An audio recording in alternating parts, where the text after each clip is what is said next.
first book that made you ugly cry? Maybe the Harry Potters. Oh, yeah. I think I had a really hard time with like falling in love with characters and then having them killed off. With which death? Most, but Sirius I had a really hard time with. And then, was it Fred or George? I don't remember, whichever one of twin them died. I was like, absolutely not. Yeah. And Hedwig. Oh my God. Oh, that was bad. That might have been worse, yeah. That happened so quickly, and I didn't remember it from the book, and I was just like... Oh, and Dobby. Oh, Dobby might have been the worst one. Hi, everybody. Welcome back to Off the Shelf. Today, I'm sitting down with Brooke Averick, an internet personality who is best known as Lady Efron. She is also the co-host of Brooke and Connor Make a Podcast, and most recently, the debut author of Phoebe Berman's Gonna Lose It, a story about a woman with intimacy and relationship anxiety who is determined to lose her virginity by her 30th birthday. Brooke, welcome to Off the Shelf. Thank you so much for having me. I'm so happy to be here. Thank you for coming in. Now, we have to do a bit of an ode to your Obsessed podcast. Okay. What are you obsessed with right now? Ooh, I am obsessed. I'm actually obsessed with the Crescent City series right now. What book are you on? I'm on the third. Oh, good for you. Oh my. And yeah, what do you think? You weren't into it? No, I loved it. Okay. That third book, 1,000 pages. Oh, maybe? absolutely. I'm 25. I started it because the end of the second book, obviously. I was planning on taking a break Yeah. because of what the first two put me through in terms of being 800 pages each. Mm-hmm. How could you take a break after that? Especially because I'm like such an ACOTAR girl. That was kind of a spoiler a little bit, so we can take that out. No, it's okay. That counts. That I was like, well, I have no choice whatsoever. I know. That last sentence, I'm not even kidding, threw my Kindle across the room. I didn't know. I knew something was going to connect. Something, but not that. And I filmed my reaction, but like nothing could have prepared me for how it was going to end. Nothing. And everybody says that the third is the worst one, but I'm not finding that to be the case. I only got 25% That's exactly where I am. before I was like, I'm going to come back to it. But I just needed like a weekend where I could just read it. Totally. Together, because it was a lot. Yes. I will say. It is a lot, but I'm finding I'm really enjoying myself and moving faster than I did with the first two. Okay, I'm going to come back to it. And we're going to come back to books in a second. Cool. I want to chat about you, your life, your content. You were a preschool teacher. Yes. Online school was bad enough in high school and university. What was it like to teach 4 and 5-year-olds on Zoom? I quit. So it wasn't amazing. I don't think it was amazing for anyone. It was mostly just kind of like trying to get the kids' attentions while they were eating cereal. And like the parents were struggling, the kids were struggling, we were struggling. I don't think anyone ever figured out how to successfully teach preschool over Zoom. I'm not sure that there is a way.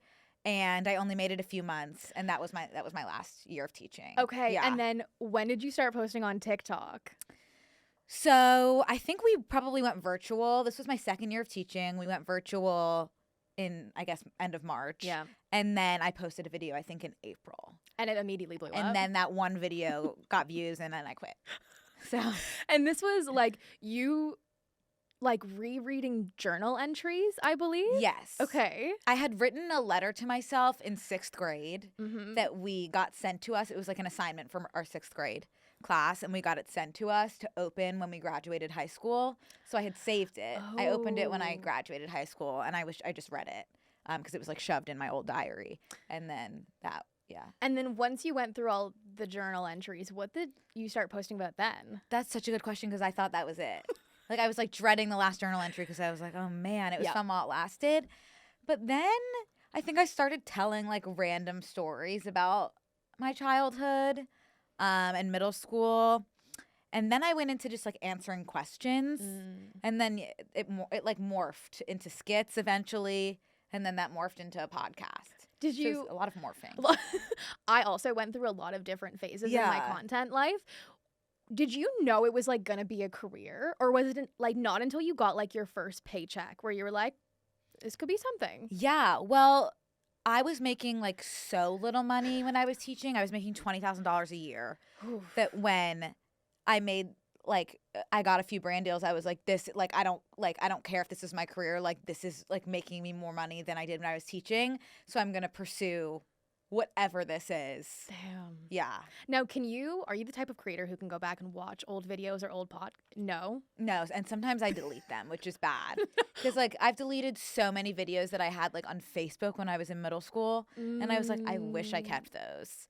So, like, I'm trying not to delete the ones that embarrass me from, like, 2020, but sometimes I do. Fair. Yeah, I'm in the same boat. There's so many videos to go through where I'm just like, I just hope people don't find it. Like, that's what I'm hoping for. Yeah, it's tough. I'm a longtime listener of BNC MAP. Really? I absolutely love you guys. Oh, Morgan, thank you. I gotta know, though, like, do you guys have an outline for what you chat about, or do you just go for it? We do not have any outline.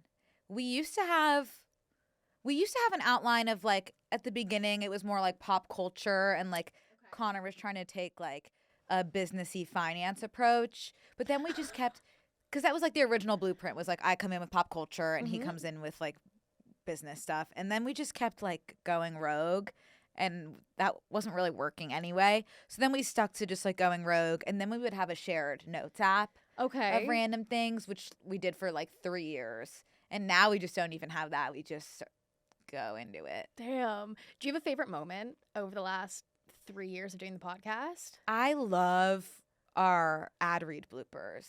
Oh, okay. Wait, I'm going to go total super fan, but you said something about a black sweater? Yeah. So there's this brand, Quince, that we do ad reads for a lot.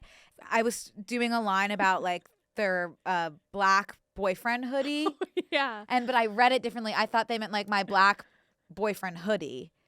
It was black oversized boyfriend hoodie, and I thought they were talking about, like, my boyfriend. So I, like, read it like that and was like, wait, what? And then we devolved at that. Bloopers are pretty good. Yeah. Now, you did, like, you had preschool, you had journal, you have the podcast. Yeah. When did you first enter BookTok? You know what? In 2020, there's a video of me going through my bookshelf and recommending books. But that wasn't, like, I don't think BookTok was... I think it was like 2021, 2022, even before it was like a thing. Yeah. So BookTok wasn't a thing yet. So I just kind of did that once, and I was like, okay, like, I don't know how much more I could do besides just, like, recommend my favorite books. Turns out there's so much more, which is really exciting. And then I started just getting served BookTok videos, and then I feel like I never really, like, became a book talker, but I definitely, like, jumped in every now and then with, like, Rex or what I was currently reading. But I would have never, like, considered myself a book talker. Right. But even, like, consuming the content. But I definitely, like, I am on BookTok. Right. Like, that's my For You page. Was ACOTAR the first, like, BookTok book you picked up? Good question. It might have been. Okay. Because I was reading, it took a really long time for me to find my reading taste, and I still don't know that I know it. But I was really only reading literary fiction and just, like, hoping that I would get one with romance, not knowing that I could just, like, read romance, if that makes sense. Because that wasn't really a widely, like, known genre besides, like, the kind of, like, mass market books that were in the supermarket. Yeah, romance, like, still to this day, like, gets shit on. Yeah. So it's, like, this secret genre that, like, readers want to pick up, but it's only just in the last couple of years, like, becoming a bit more normalized. Right. I just, like, didn't know it was an option for me. Yeah. Until probably, I don't think until I picked up an Allie Hazelwood book in, like, 2023 or something. Do you have a favorite of hers? The Love Hypothesis. Oh, yeah. Okay, so have you seen the promo about the movie I coming saw, out? like, there's, like, a little teaser, yeah. Yeah. Did you read the Off-Campus series? No, I didn't. Okay. I'm nervous. Like, I don't know why. I love Heated Rivalry, but straight sports like, I feel daunted. Okay, so here's the thing. Because I think a lot of readers feel like that, but I read the Off-Campus series, like, when I was, like, a teenager, and now the show is coming out soon. The characters, like, have a lot of depth to them. Like, Hannah, the main character, was sexually assaulted in high school. Okay. And then Garrett has, like, domestic violence in his family. So it, like, has a lot more emotional depth than, like, the synopsis necessarily gives. Got it. I will say. That's because I also loved Heated Rivalry, but Off-Campus I think is up there. Is season 1 of the show just going to be book 1, or, like, do I have to read them all to prepare? Because that influences if I do it. Okay, how do I answer this without spoiling anything? Like, yes and no. Okay. Because I've watched all the episodes, but I got them early. So I can't say anything. Understood. Yes, and I mean, like, when you watch the trailer, they're, like, alluding to future couples. Okay. A little bit.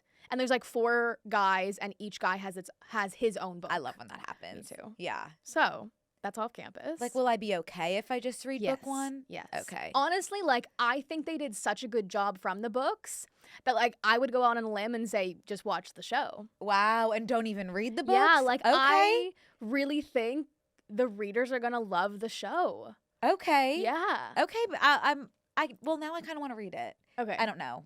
Sorry, I'm so stressed about my TBR. It's like How keeping long me up is at it night. right now? It's like it's so long. Okay, you're reading Crescent City right now. Right now I'm reading Crescent City, and I wanted to stop because I have so many books that I need to get to. I'm going on a book tour, and I'm trying to read every book by all of the moderators that I have. Oh my And so but I don't think I'm going to be able to do that. What, have you read any so far? Who's moderating? No, and it's like I read Female Fantasy. Do you know about? Oh yes, I've heard of this. Yeah, so she's my first moderator, and I read that. But then I have Sarah Adams, and I haven't read hers, and I've wanted to for so long. Oh, I like Sarah Adams. Sarah Adams, what did I just read? Beg, Borrow, or Steal? Yes, that's the one I want to read. Yes, and you would like because it's teachers. Exactly. So I need to read that, and I just I love these authors as people, so I'm so excited. And then Tara DeWitt. Oh, yes. Who I'm like obsessed with as a person. I still haven't read hers, so I need to read Left of Forever. Oh, I that haven't one is read like that a one yet. non-negotiable. That one I'm going to read before I see her. Is that the most recent one? Is that why? Yes. And just Okay. like people are obsessed with it, and I know I'm going to love it. You could pick up any of her books. Like, I love Funny Feelings. That's about a girl who falls in love with her agent. Oh, that sounds great. And then there's another one, Savor It. I don't remember what it's about, but it's good. That's the first one of Left of Forever. But like they're like same universe, not necessarily like sequels. It's okay, like standalone. I understand what you mean. But yeah. It's weird. I'm like so obsessed with these people, but I haven't like technically read one of their books yet. It's So okay. I need to do that desperately. Okay, so it is a long TBR. It's a long TBR, and it's like I have a deadline, which is stressful. Damn. But okay, it's a blessing. Coming back to like consuming BookTok content, Yes. you've read like ACOTAR, Throne of Glass, Fourth Wing, Crescent City. Can you rank them for me? Yeah, I can. ACOTAR Number 1 is not like A Court of Mist and Fury. Like me too.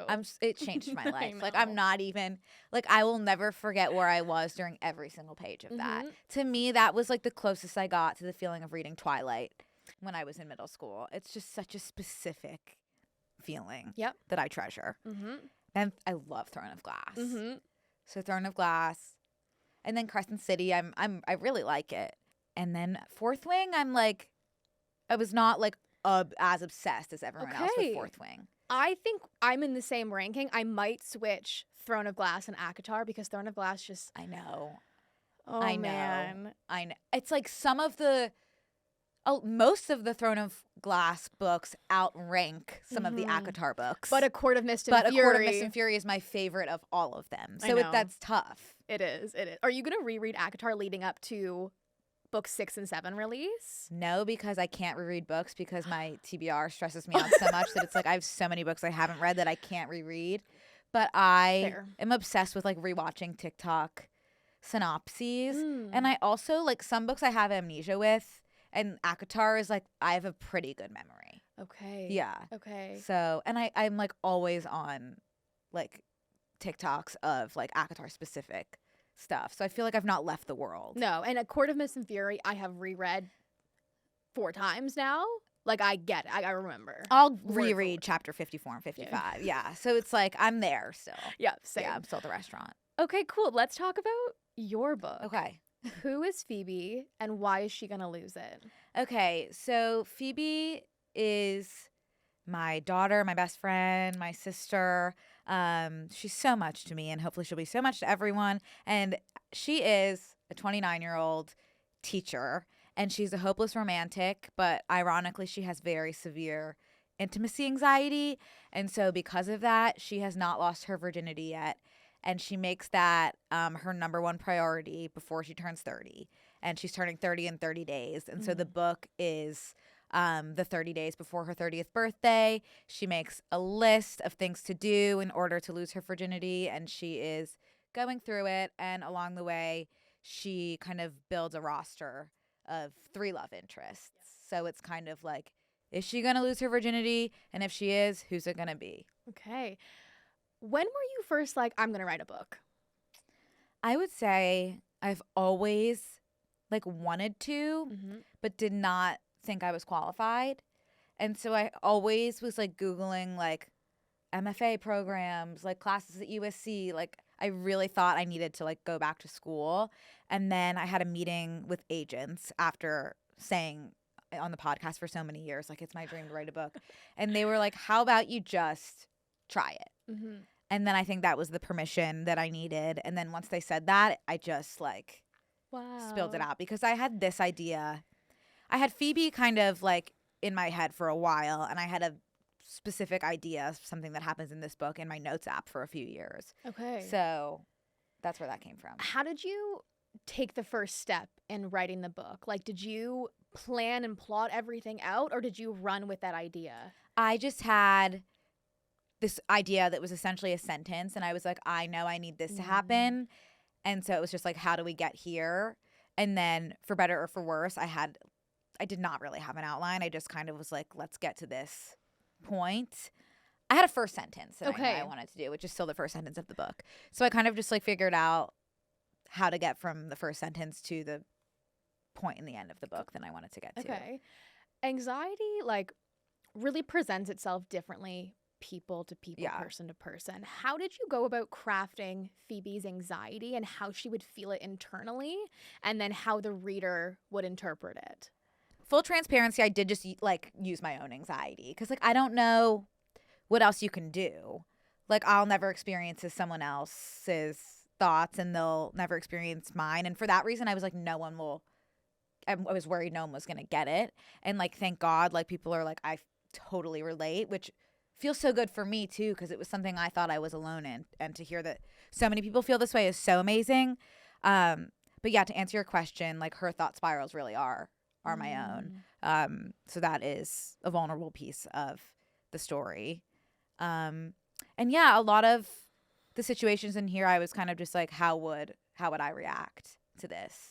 Was there a line of how much you were willing to put of yourself and your own anxiety into this book, and other things that you wanted to keep just for yourself? Yeah, I think just like the way that her mind works, I was really comfortable like taking that from my own mind, but like her personality and her life is different than mine. Like I don't really consider us similar beyond like the anxiety that we have. Like she reacts to her anxiety much differently than I react to mine. Like I shut down.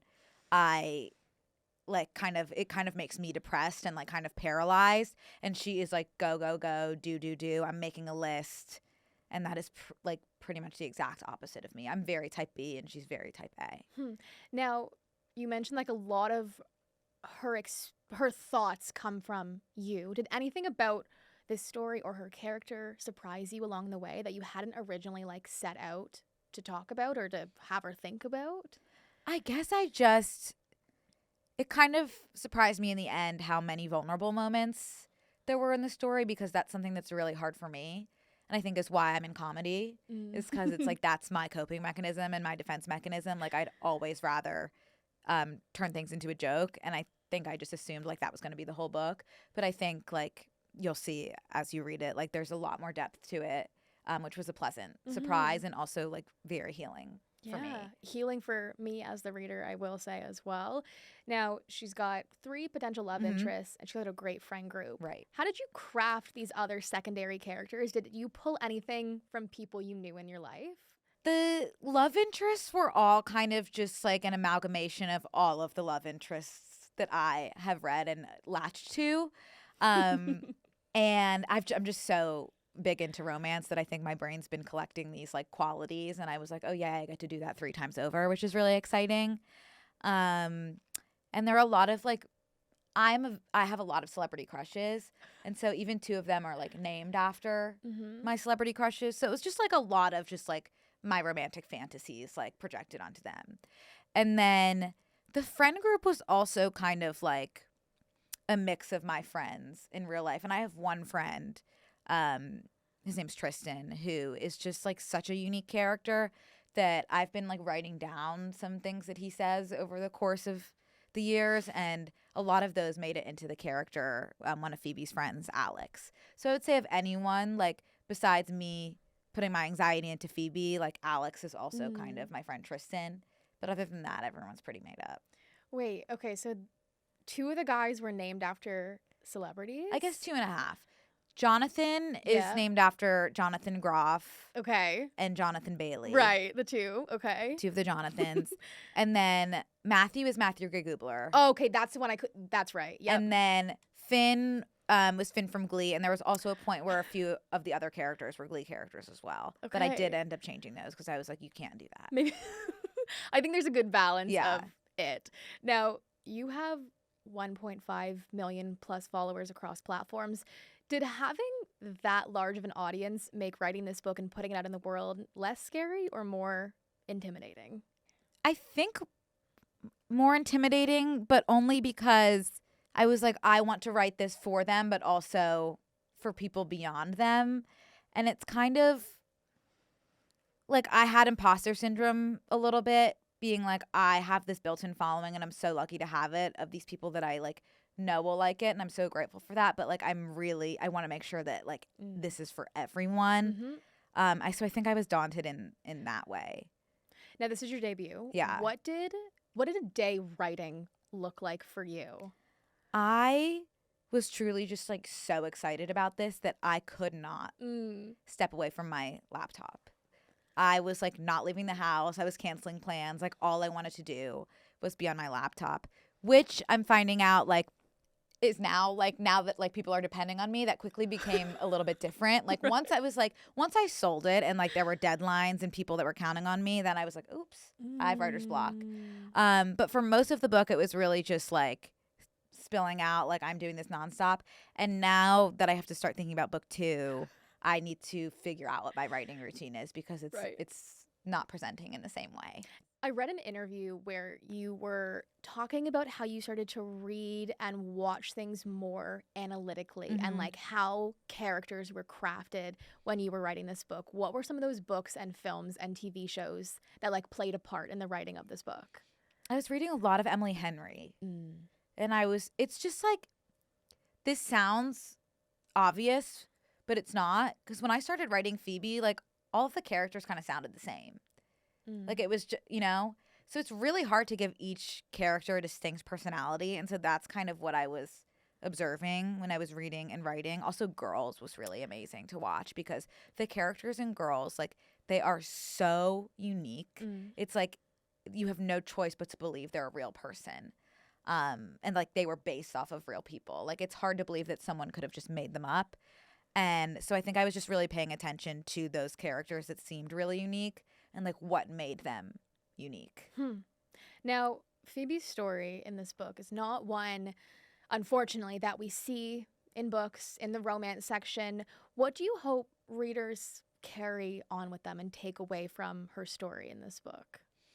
I think that one of Phoebe's issues is kind of like taking a step out of her head and away from herself. And so she kind of thinks that everything's the end of the world, especially her not losing her virginity. And kind of towards the end of the book, I think she starts to realize like maybe this is not the end of the world and maybe everybody has their own sort of hang up and their own virginity, so to speak. And so my hope is that everybody else who feels like they have one sort of hang up that kind of feels like the end of the world can see that it's not. What did this book teach you? The same thing as you hope readers take away, or something different? I think it definitely taught me that. It's also really pushed me outside of my comfort zone, because I think there are so many times in this book where you like kind of want to shake Phoebe, and that really helped me in like moments where I start to behave like her, and I'm like, no, think about how much you wanted to shake Phoebe. Like I'm shaking myself right now. So it kind of like put a little fire under me, I think. Now, whose idea was it to record the audiobook, or to have you record the audiobook? I was hoping that I got to do it. Okay. And then Audible reached out and asked, would you have any interest? And I was like, oh, thank God, yes. And what was the process like? I was kind of expecting just like I was going to be like standing and recording But I was sitting, which was really nice. I don't know why I thought I would be standing, but I was so excited to see a chair when I got there. And it was very comfy and cozy, and I had a lot of tea and a green apple, which apparently makes your voice sound a lot smoother, which I didn't know. I had a lot of green apples. And it was basically just reading out loud for, I think it took 3 days. Wow. And I like genuinely messed up probably like every sentence, but it was so chill to just like take it from the top of a sentence. And like I had a producer in a recording booth that was right next to me, and she was so amazing and like helped me really get into character and like really understood the book and the character's motivations, and was like, no, you're feeling this right now, so your voice needs to sound like this. And so that was so helpful. Interesting. Yeah. What was the like most challenging part about it, whether it was a scene or nailing someone's voice, like a different character, because there are a lot of them? I had a hard time with the guys, like making my voice sound low. Right. And also in like kind of like the flirty, sexy parts, I was like, I am not a like cute, flirty boy. And I was kind of struggling embodying that. So we'll see how that turned out. And then also there was a character, Phoebe's aunt, who I was kind of like envisioning like as like a Fran Drescher type of character. So I tried to do like a Long Island like nasal voice, and I'm not sure how that turned out. Where are you originally from? Philly. You are? Okay, Yeah. Gotcha. So not too far off Yeah. from that, but I'm not good at like accents. So Gotcha. Because yeah. did you act at all, or No, just okay? I don't. And this Wow. is acting. Yeah. So that's kind of what I was like, oh, wow. Yeah, because I once upon a time was like, I really would love to record an audiobook, and then I sat back and thought about it, and I was like, it's acting. It is acting. You're putting on a show. And it's so hard having to switch. Like usually when you're acting, you're just playing one character, but like to go back and forth line to line to line to line is like, wow. Yeah. Yeah. Why was it important for you to record this audiobook? I just think like selfishly I would have been really sad to hear someone else do it. Really? I think so. I think I just like relate to the story so much, and it is like it feels like such a part of my soul that like I really wanted to be the voice behind it. And I think it's such a voicey book that like there are certain things that I'm like wanted to be delivered in a certain way.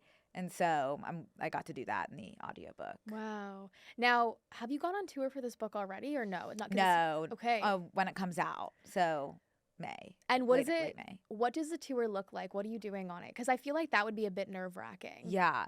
My understanding is that I'm doing like a lot of moderated Q&As, and the audience will have a big chance to participate by asking questions. What is the question you hope someone asks you about this book? I've been loving TikToks people have been making of like fan casting. So I kind of love getting into those conversations.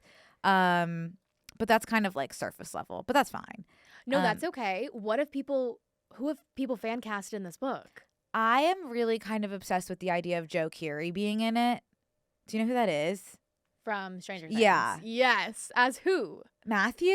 I think he'd be a really good Matthew. Yeah. Obviously, I would like David Cornsweet to be in it, but Who's like that?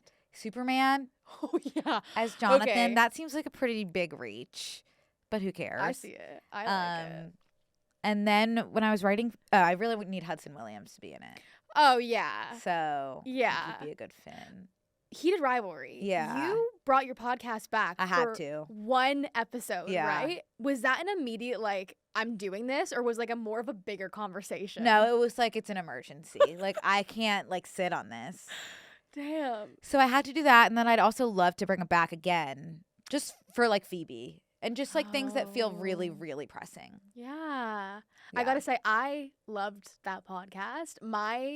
I have a tendency to reread books, but also re-listen to podcast episodes. And the one that you did with your sister, Gabby, Oh, is my favorite. really? Yeah. Oh, that's so sweet. Because it was just like I don't have sisters. So I was like, this is the closest I will ever get to like feeling like I'm having that like girly talk with a sister. I loved it. It is Oh my such God, a good thank you episode. so much. I definitely felt like we had a unique dynamic because she's 8 years younger than me and is like so experienced in dating and boys, and I'm just like, well, I got a new Hinge match, and we haven't spoken, so Now, yeah.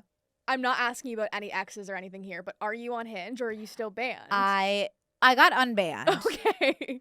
And then I went on 2 Hinge dates after I got unbanned, and then I deleted the app. Mm-hmm. So I'm off all of them right now.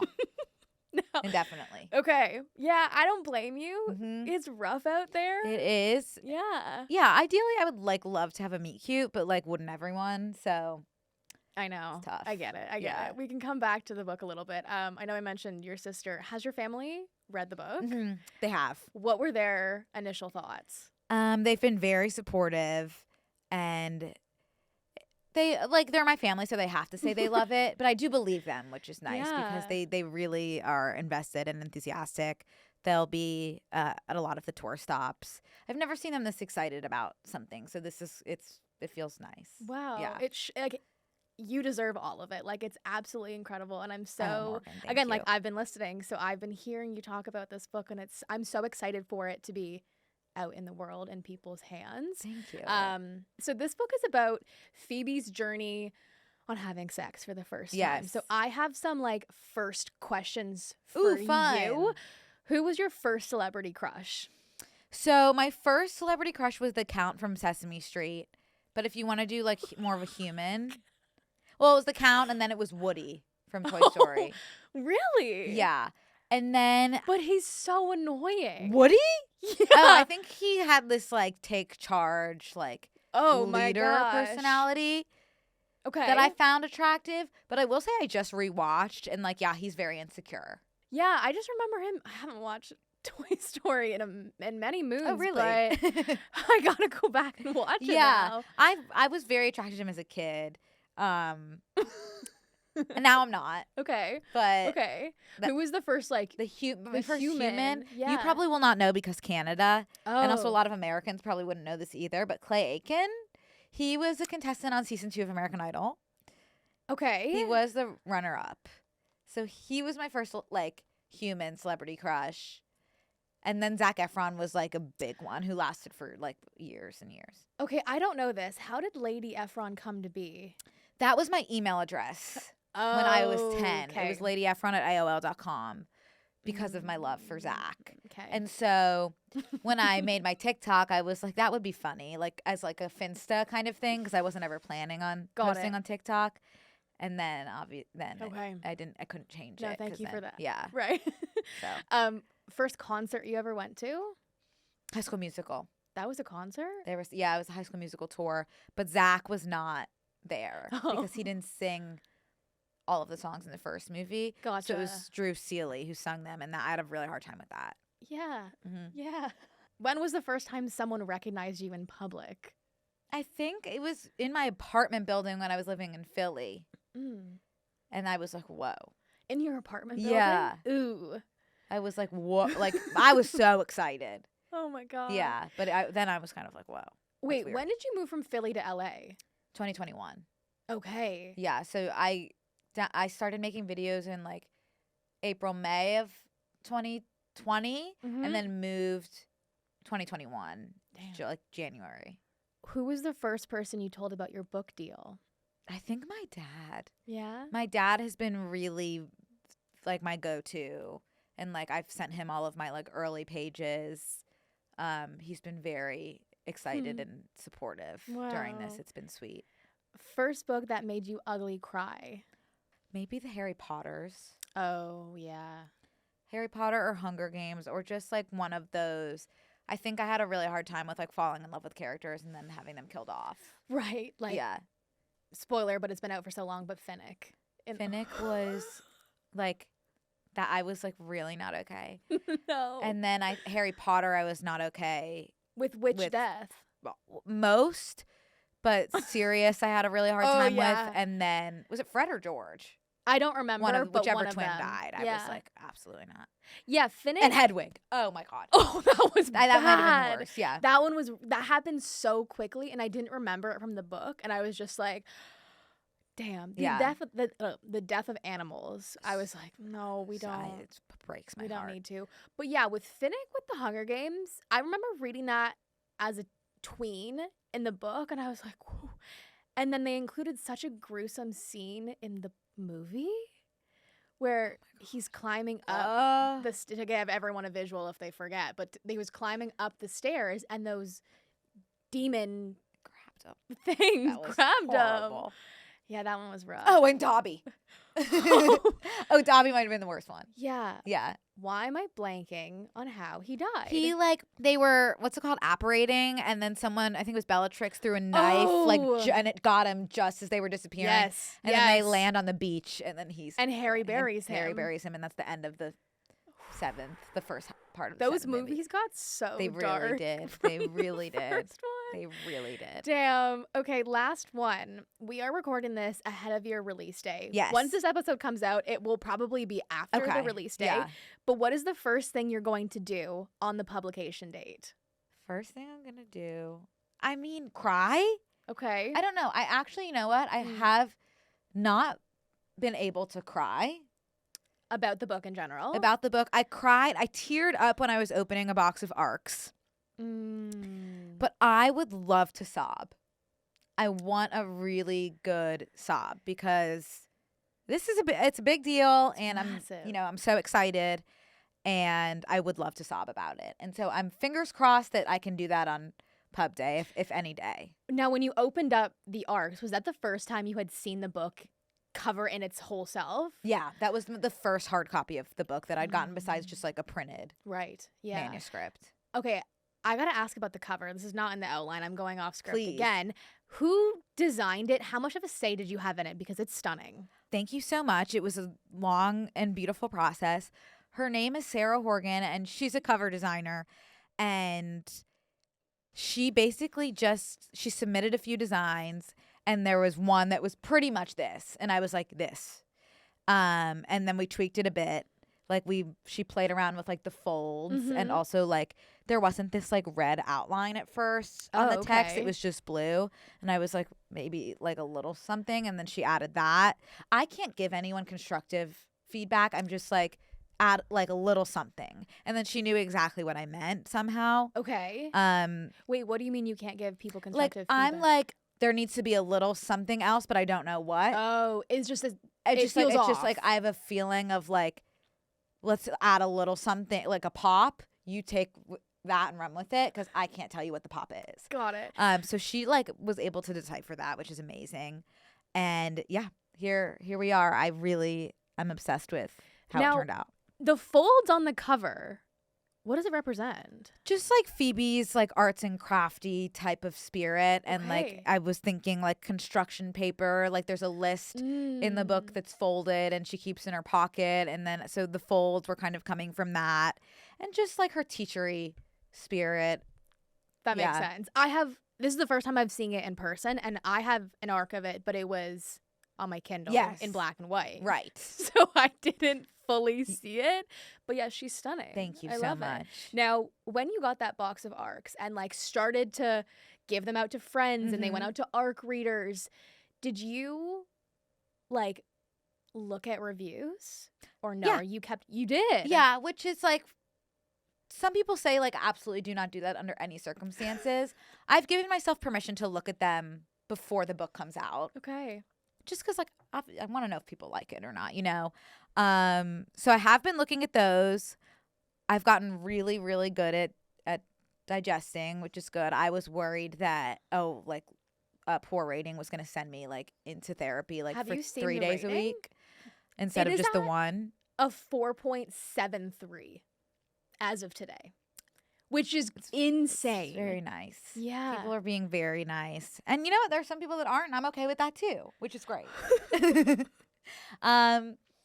And what I did to prepare for that is I looked at all of my favorite books on Goodreads and went to their 1-star ratings, and I was like, I know this is a perfect book to me, and not everyone is going to love every book, and that's okay, and it applies to my book too, and that healed me a little bit. And that's a smart thing to do, actually, looking at low reviews on your favorite books, because books are subjective. Books are subjective, and then it also makes me feel better when I read a book that I was okay, this was maybe a 3-star for me, but I see the 5-star value. Yes. Yeah. So I've been really obsessed with how reading is subjective recently. Yeah, me too. Yeah. Now, before I ask you what you're writing next, I'm curious, like, what are some of your God tier books? I know we mentioned ACOTAR and Throne of Glass, but like maybe even on like the pure romance rom-com side or literary fiction with romance. What are you loving? My God tiers. I mean, Normal People, just like, of course. I have never read it. Really? No. Did you watch the show? I never watched the show. I didn't. Oh, Normal People I loved. And that was when I was like, maybe I should go full romance. Because it was like, Normal People's kind of sad. And I was like, what if there was a Normal People that wasn't sad? What about that? Right. And that is kind of when I was exploring more contemporary romance. But I think I love Allie Hazelwood. So The Love Hypothesis to me is like the perfect like cheesy romance. Book Lovers is my favorite Emily Henry. Okay. Is that at the bottom of your list? It's at the bottom. It might be. And you know what's at the bottom of my list? That's like pretty much at the top of everyone else's. Which one? And but this is like not me saying it's not good. Like no, I love all of her books, but like this is just like Beach Read is at the bottom of mine. Okay. I can get on board with that too. Okay. What is your full ranking? I still haven't read Happy Place and Great Big Beautiful Life. Okay. But my ranking as of now is Book Lovers, Funny Story, People We Meet on Vacation, Beach Read. Okay. I love how different everyone's rankings are. Me too, because mine are what are yours? People Meet on Vacation, Happy Place. I loved Happy Place. I think I'm going to like Happy Place. Happy Place is like sad, but when I read it, it was at a really good point where like in the book, she's like trying to figure out her friend group. And like when I read it 2 years ago, I was at a point where I was like, I had just graduated and I don't know how to stay in touch with my friends. And like it really hit home at that point. So People Meet on Vacation, Happy Place, Funny Story, Beach Read, Great Big Beautiful Life, Book Lovers. Wow! See, and this is a great example of just because there you go. A book is on the bottom of someone's list doesn't mean it's on the top of someone else's. Yeah. But I love that. And I also think her books are very dependent on where you are in your life. Yes, 100%. Because when I read Book Lovers, I was like in the throes of the publishing world. And that book is so like publishing world forward that I was having so much fun with that. Yeah. And I've talked about this before, but I think Book Lovers I didn't like because I don't have a sister. That's my working theory where like I have a younger brother, but I was like, I can't relate to the sister dynamic. Yeah, that's true. I will say her younger sister, I was like, you're fine. Like she was just like doing so much. Yeah. Where I was like, it's all good. But yeah, I loved that one. And then Love in Other Words by Christina Lauren. I think we have different tastes. It sounds like we might have different tastes. I think we might have opposites. And that's fine. I loved that one. Do you like any of theirs? Okay, I just read an arc of their upcoming one, the Romance Revival. Yeah. And I read it in one sitting. Okay, I'm excited for that one, but I'm like sure like that will be at the bottom of my list. The thing is, and this one, have you heard of it? Do you know what it's about? Yeah, I don't think I know what it's about. Okay, so she has like top secret job that her husband doesn't know about. Husband dies. He gets hit by a car. See, and she uses top secret job to bring him back to life. And when he comes back to life, he doesn't remember. So she has to make him fall in love with her again. It is a happy ending. Yeah. Okay. I'll say that. I can't read books that don't. Wild synopsis. Okay. Like I was like, I'm not gonna like this, but it's so good. And I love a man who like grovels and yearns, but it was kind of fun to like see her try to save the marriage. Aww. Like I really liked it. But he like, I guess it's like he's actually like back to life. Yes. Like I can't do books when they die. No, like he does die. But he's like but sure he back. Comes back to life. Forever. Yeah. So she works at like a bio tech company where they like they're not supposed to bring people back to life, but they did have the technology to do that. Got it. Wild ride, but it was fun. Okay. Yeah. I'm excited to read that. I also really want to read The Unhoneymooners by them. Did you Oh read yeah, that one was good. That one was cute. Okay.